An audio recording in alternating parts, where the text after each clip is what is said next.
Hi, I'm Marna. This is the Dolls Rescue Channel, and inside this egg, I have this month's Dolls Gone Goth Bad Bunny that each month Dory's Dollies and I give a theme, and you can do whatever you want with that theme. We are not the goth police.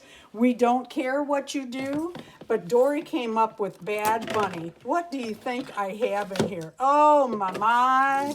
Oh my. This is a Bad Bunny.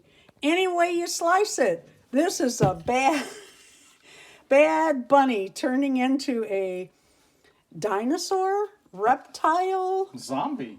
Oh, that's zombie? I would have thought dinosaur. It's the rotted flesh breaking open. Okay, all right. Darren said paint it green. I painted it green.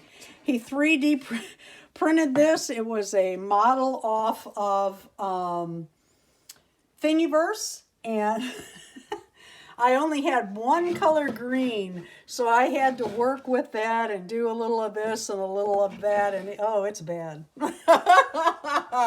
Thank you so much for watching. Thank you, Dory, for another fun month of Dolls Gone Goth, and this being Bad Bunny. Please leave a like, a comment, oh, be nice, and subscribe. It's pretty much so the cartoon zombie rabbit I wasn't picturing, so needs a little dripping. Yeah.